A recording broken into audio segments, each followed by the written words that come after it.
Hello. Okay. Hello. Welcome back to me and Jamie podcasting the lost audios for a few episodes. Tales and Maj'Eyal. How are you doing? I'm good. That's good. Doing So the arena? yes, with the most banging music. This is the No. biggest crime of all time that Microsoft No, robbed this was me. meant to be. This was meant to be. Microsoft robbed me of the greatest audio track. This shit is better than Sonic Adventure 2 Battle.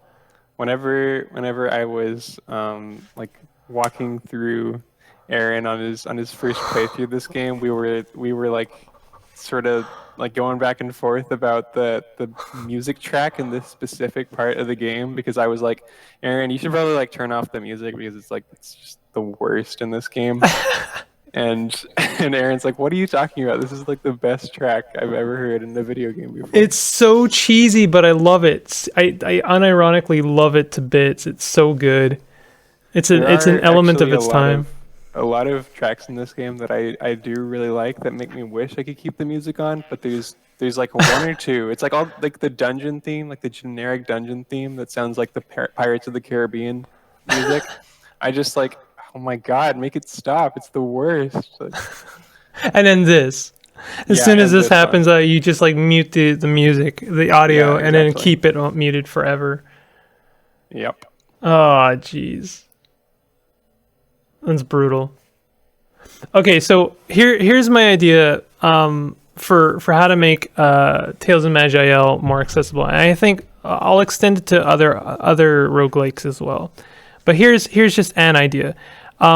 Instead of looking up a build guide, what if there were build guides built into Tales of Maj'Eyal?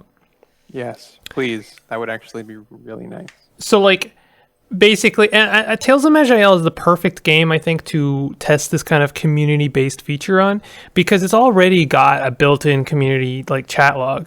So, like, yeah, you could just you know, but people could like literally just like link their builds. There could be like favorite build of the week kind of thing. Like they already do like the favorite mod of the week, so this could be pretty easy. And or you could just like scroll through like a bunch of like, hey, someone won with this build. You want to try that? There could even be like competitions to like, hey, I won. I beat the game with a bad build. Do you think you can like, best me? And then when you like select the build, instead of like, like you could have different settings. You could be like, okay, like by level 10 this is what they looked like, and then so you could try and match that, or you could have a setting where it's like, hey, we're just, you don't even have to click anything, we're just going to level up the thing that they leveled up when they did. They just That would be click the really skill. nice. Just as a complete newbie, something like that would be really fun. Just as sort of like a training wheel sort of thing. Training wheel for sure. And also like, I mean, I find like these games are difficult enough to, like, just kind of figuring out how to play them, what thing can kill you, what cannot, where do I go, what quests do I take, that like also just adding another layer of complication on there, it can feel intimidating. And I think there's a like I like being able to build, like work on a build. I think that is fun. But it's sort of like, The thing is that from my understanding, a lot of unviable builds like that you really just can't win with. Like I've been looking at like guides and stuff that are like, we haven't really perfected this build. You can't really win with it on this difficulty. So it's just straight up not like a completely viable thing. geez. Which like it's not the most balanced game, which isn't necessarily a problem, but like you can go wrong basically as a beginner, I think. Like Yeah. I feel like I liken it to building like a Magic the Gathering deck. I don't know if you've ever played Magic. not seriously, like a little bit. Or But like any CCG. I get the idea of it, yeah. Yeah, like you can look up a winning deck, or you can make one yourself. And there's a lot of fun to making one yourself, figuring out, like, just putting a bunch of stuff together that you think would work. And honestly, losing with a deck you've made yourself is very satisfying, because you can see the working parts and what didn't work. And that's very much the same kind of philosophy in roguelikes. Is like, hey, why did my run fail? But like, there is also a point where it's like, I kind of just want to play the game. The game that's here, that exists. Like, I want to experience the beginning, middle, and end of this. Yeah. I don't know. I guess it's part of the challenge. It is part of the challenge. And maybe, like, for instance, like, if you had the perfect build that was always broken, always, like, powerful enough that you just steamroll everything, then much of the challenge of the game would, be completely lost. So, I don't know, maybe that is part of the difficulty of roguelikes, is figuring out just what skills to take, how to implement them, or execute do you really them. think that they would make like skills and stuff that are just like there not to be chosen? Like, I feel like everything that they add into the game is supposed to have some sort of use, even if it's not like objectively the best skill. Like, I don't think they would put it there if they didn't want you to use it. Well, two things. Whether or not they did that intentionally or not, you're gonna see. I mean, you won't see. We're basically we're barely like paying attention. But I never use block ever with this character. Like, that the leftmost skill there, never use it. It's worthless. It's completely worthless. Like, the build guide I'm reading is like, it's most people will say they don't like that skill. That's actually being very kind to that skill. It's one of the worst in the game, and this is supposed to be a sword and board character, and the one skill I'm never meant to use is block. So it's a little bit funny. But the second thing is, I like, this is true in Isaac. I think it's difficult to ignore the fact that it could be true, but there are items in Binding of Isaac that were added to be bad. To basically not be used. I mean, never mind, like, maybe not be used ever, but like not be useful in most situations, and then be useful in like very minor circumstances. Right. So I think, yes, it's difficult to ignore the reality that, like, if you were making this kind of game, you might put, like, in the same sense, like someone puts a trap in their dungeon, you might put in a couple of skills that are like not super useful. I don't know. It seems backwards. I'd like it to not be true, because it makes this game even less accessible. But, and it always comes back to Caves of Qud for me, but like, that's one of the reasons I like Qud so much, is because I don't think there is a bad skill tree in that game. Yeah, I think I remember you saying that in your Let's Play. There's skills you don't want to take right away. There's skills that, are better suited for late game than mid or early, and some that are better suited for early than late game. But like, there are no skills that you would never want to take. It's also a lot smaller, right? There's just not a whole lot of skills in that game. Well, I don't know. I mean, definitely not compared to Maj'Eyal. It seems like there's pretty extensive list. I might compare it, actually, because like, I know that at least in my last playthrough, I had an insane list of skills. Because maybe I haven't seen them all, but I thought I like had a full list. Because they're not all based on the skill trees, right? They're based on weapons you pick up. They're based on mutations you'll have, either temporarily or permanently. You cook a food that gives you like freeze rate, you get a ton of skills, like grenades or different implants that'll give you skills. It's they're like, the skill trees are just one small part of like how many skills there are, which I think is what adds so much to like the, I don't know, exploration in that game. Like you are rewarded so much for like just wandering around, or like speaking to find a new screen and you find someone who like can teach you dual wielding if you make friends with them. Like that's Right. Okay. it. Yeah. That It makes sense. I was sort of just thinking of the traditional level up skills. well, level up, but also just like you go into a random dungeon and you'll just like find the most random amazing shit in there. Right. And then like you can, I mean, really abusing that game, you could like, oh, I found a grenade I've never seen before, and you can learn how to make it. Like there are like there are really easy ways to kind of manipulate the game to make it so you can basically tinker anything into existence once you've found it. Which is another thing. It's just like the flexibility and customization, like the power the player has in that game is kind of unmatched still. But Tales of Maj'Eyal, I really do like this game, but accessibility is it, and it's been one of the better ones too, like in terms of being accessible. That's what I gets me. think I think it's cool though that they don't really hold back. Like I think it's cool that they made a roguelike that I guess I don't really mind that it's not accessible as long as it's a good game. Like I'm willing to put in the hours of learning it if it um what am I trying to say? Like I don't I have the patience to like learn everything, and I don't really mind that it's not made for beginners. It's made for fans of roguelikes that have Yeah, it's where it's not, their first rodeo. I guess. I mean, like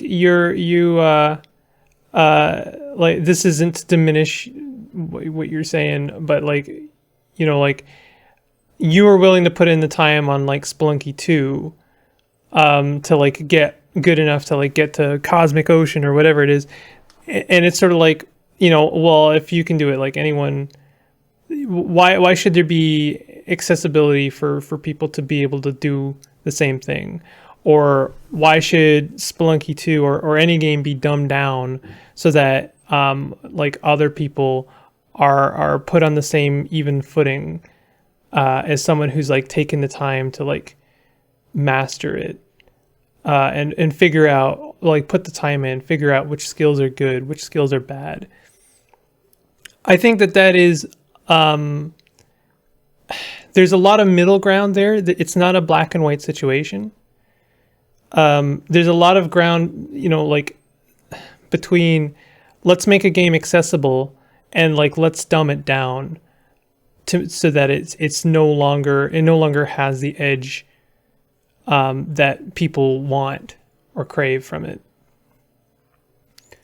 I like, for instance, like my idea, like, hey, let's add builds in that that people can like just like refer to, so it takes one element out of the game or one layer. As long as that something like that is optional, like how can anyone really complain about it? It's like, well, yeah, this is making it more accessible for someone who now has the ability to play the game where they didn't before. Yeah, I think hi Noel, by the way. Hi, we're recording, just so you know. Okay, then I won't say the thing I was about to say. Wait, what was I gonna say? I think Fox has the warning ready for me. Sorry. I have the warning ready for you and the kick ban. No, The kick man. the kick What about ban. disconnect? That's a button too. Christ. I'm just kidding. Yeah, but I'm talking about the disconnect button. The Sorry. disconnecting. No, I got you. I joined in at a weird time. I'm gonna shut up for just a second. Yeah, I'll just say this one thing. I was gonna say, I think the reason that I like your example of the build options in game, I like that because it's not really changing anything that wouldn't necessarily be there if you just did have a guide pulled up. It's literally just like a quality of life Right. aspect as opposed to changing something about the game itself. Like, Right. I think like I've heard a lot of people like when talking about like Spelunky, for example, like they want it to be easier, and I'm not like trying to like gatekeep and say like get good. Like that's I think it's dumb, but I do think that there is a place for really like obnoxiously difficult games for people that do want them. Whenever there's already a bunch of really easy platformers out there, so I want the really obnoxiously difficult stuff because it doesn't really exist in the modern era. Right. So like why can't this one exist? Like, and I think that could be the same about this game. Yeah, Jamie, I need Spelunky to be easier. Yeah, Jamie. We both want it to be easier.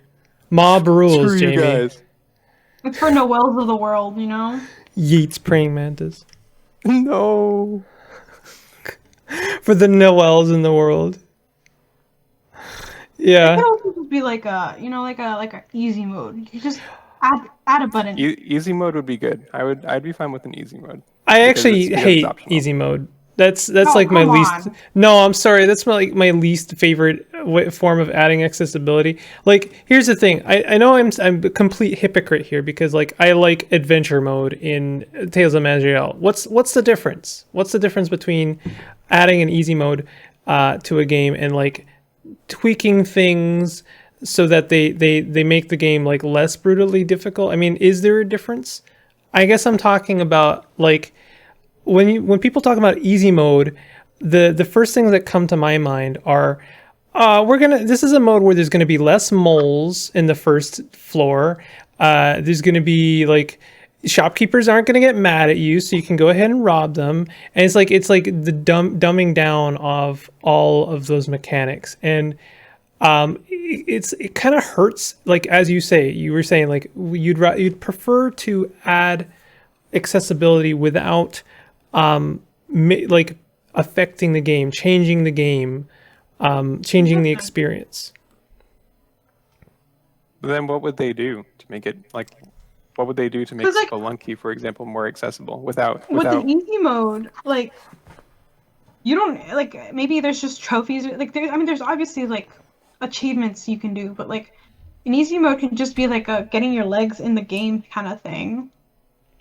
You know? Yeah, just like not being able to unlock achievements on easy mode or something. Yeah. There's that. And- that's and then, like- true in Isaac. Because it would have been good for like just realizing like understanding the mechanics, right? And like once you can do it with certain things, like you can go for like the regular mode. Right. Yeah. Honestly, I don't think I could really add much accessibility to Spelunky 2. I think that game is inherently inaccessible. To change it or to make it more accessible would, in fact, be to make it a different game. So I can't. See, I disagree. I feel like I just sound like such like a. No, You just told me you wanted it to be inaccessible. You can't tell me that. I did not say I wanted it to be inaccessible. I said I wanted it to be hard and challenging. Like I think that you can have a game that is like difficult but still be welcoming and like fun to play at the same time. Like yeah, that's Spelunky 1. I don't. Okay, elaborate. On Spelunky 1? Yeah. Oh gosh, there's just like a lot less elements of chaos in that game. I've talked about this before. It's really hard to put into words, but there's so many different like mechanics in Spelunky 2 that are meant to interact in some form. Like they are like basically anomalies. It's like if you put someone in a room full of like mouse traps and say, please walk from this end to the other end. And like, it's like, okay, you're not going to die if you touch one mousetrap. But the way this room is just been constructed, they are all for sure going to snap if you touch one. I feel like there's just so many situations in Spelunky 2 that have been constructed to like Rube Goldberg you to death. Whereas in Spelunky 1, there's less going on, yes, it's less difficult, but there's less going on that'll interact with each other. You'll obviously get those odd scenarios where it's like, okay, the spitting snake, hit the shopkeeper and now they're all mad at you, or like you shot when you shouldn't have, and something bad is happening. You get the odd, like the sacrifice table has been destroyed, but like all of those elements of chaos have been maintained. Like we have those still in Spelunky 2, but now a whole bunch of new ones have been added as well. We have like voodoo guys who will like curse you just by looking at you, and we'll have things that just kind of like appear or disappear when they want to, or like now items explode if they're damaged too much. So that's like another thing. Or you can't when you shoot, you get flung off of a ladder, or if you have a jetpack and you get hit by something that's on fire, you explode, and then there's also like more chance of something like that happening. So it's like it just feels inherently chaotic, and I think that that's part of the appeal of Spelunky 2, but I also think that that's part of what makes it inaccessible. I don't think you can really change that. I couldn't like do kind of touch Spelunky 2 with the same kind of like, well, we'll just add a build guide. There is no build guide. You couldn't add an easy mode. What makes it such a accessible game, though, is that you can have somebody watch you play Spelunky 2. Like I'll have like my dad like be in Discord with me, and I'll just be like streaming to him, and he just like enjoys watching it while he's doing whatever, and like he can tell exactly what's going on at any given moment because he's played like a Mario game before. Like Spelunky is such why I think it's an accessible game, despite it being very, very difficult and unforgiving. I think that it's accessible because you can look at it and know what's going on the screen. Like you don't need to know like numbers or like I don't know. It's not a complex game. It's like at its heart, it's just a platformer, and really like nothing more. If you're just looking at it at face value, like it is, until you get hit by a stray arrow that comes from off screen, or a flying UFO, or you get like struck by lightning. I don't know. Like I'm not saying that it is completely inaccessible. I am saying that it is less accessible than Spelunky 1, because there are less things that you have to kind of like figure out that you're not supposed to do. There's less what's the word, like inherent like platforming mechanics in it. It's built on a tower of like a lot of in-universe ideas and concepts that kind of stack on top of each other. Even something like Madam, what's her name, Tusk. Madam Tusk is an interesting one. Like we entered the House of Pleasure, and immediately everyone was upset with us. And well, yeah, but it was your fault for shooting the shotgun. I didn't shoot I didn't. No one shot it. What happened? I don't know. That's the thing. That's what I'm saying. Is I don't understand I sometimes. have no recollection of that.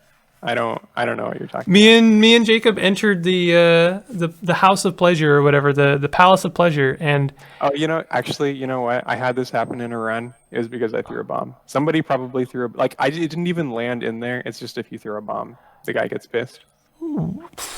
So wait, it was somebody's fault. Is this when I was dead? I don't think you were with us on that run. I don't think you were with us on that run, Noel. Regardless, okay, never mind. But we have been to the Palace of Pleasure before. We have been to the Palace of Pleasure.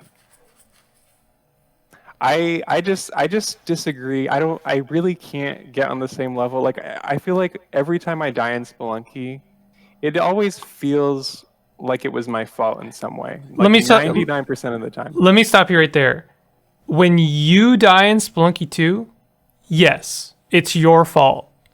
But that's because you are now sitting on a bedrock of knowledge of how every single thing in that game works. But that's like part of it. Like, okay, I don't think it's bad to make a game where you have to know about it to be able to win. You shouldn't be able to play a game. I mean, maybe it depends on the game, of course. I'm I not saying know like definitively. literally half of the things that I've learned in the game, I learned from you guys. I was going in, all I knew was rope, jump, and try to get through the level you're in. I didn't know there was different Well, doors to different places. that's a great point because that's all I knew my first time playing Spelunky, and I just built off of that. I think that's why it's so accessible, because all you need to know is, like, it's a very simple game whenever you first pick it up. You have a whip, you got a rope, you got a bomb. Okay, like, go tackle the rest of the game and learn. Yeah, and then you like, learn know from all these experience. tips and tricks, like Yeah, from that, like, experience though. I think the thing is, like, that's the when people magic of play the the game. game, it seems so universal that, like, everyone is supposed to know this. And so when you see other people play the game, you're like, oh, I feel dumb. I didn't know any of this. And I mean, like, that's kind of the nature of the genre, right? That's in theory, I'm supposed to be, excited to learn all of those things and how they work together. But all too many times I have died in Spelunky, and it hasn't felt like it was my fault. It felt like the game was having fun with itself, just like creating this situation that was really out of my control and couldn't do much about. Do you think it would just be better if you did, like, automatically, like, if the game was like do you really think it would be as exciting if you just knew everything about it and were able to win on your first try? Like, That's the thing. There are games that do that are good. Like, not like tell you everything, but they're a lot more easy to catch on to, like, or to figure out. Like, it leads you to these secret tips and tricks that you don't really get from just playing the game. I mean, I'm not saying that's bad. I'm just saying, and I'm not saying that neither of them are bad. I think it's just a preferential thing. I don't think, like my complaint again is not that Spelunky 2 is too difficult. It's that there's just too much chaos in it. That doesn't lead to difficulty to me. That leads to situations where I'm just left with more questions than answers. Kind of like this situation. I mean, this happens in every game. Like, this is what's going on screen right now. I've been ambushed. Here it is. I have been ambushed by 3 characters. I had no idea why I had been ambushed or like how that was facilitated on the world map. I was also like, but like there's nothing I could do here. I actually died twice here trying to like evade them. Like, I was like, yeah, there's no way I'm gonna win this, and then I completely evade them. And then the alchemist wasn't even there. Like, they weren't in the spot they were supposed to be. So it's like, wait. Also, whenever you die, you should rest on the plane to get all your stuff back. As far as I know, it like reses you to full health as soon as you get there. It doesn't. I just saw all your stuff on cooldown. Oh, okay. I mean, like, in the future, sure. No, I know. I'm just letting you know. Let me see here. Hold on. Not that I don't believe you. See, all your stuff is on cooldown right now, and then you go back. Oh, yeah. Also, the alchemist is in front of the maze, which is like, you're almost there. It's just like on the other side of the mountain. He was on this side the first time I found him. Oh, weird. Maybe he's in a different spot every time. I don't know. I swear he was like right where I'm sitting right now. And like all I'm getting, like, I'm not saying there can't be like, I can't, me dying due to information I didn't have. That's fine, but like, I'm talking about situations where it's like, even if I had the information, there wasn't really much I could do. Like, I disagree. I've seen it happen to you. Like, there's just a lot of stuff in that game, and like, I don't think that it would be possible to like remedy those situations without completely changing the game. Like, without going in and hardwiring, like, make sure that these two things don't interact, because that's going to kill the player in an unforgiving way.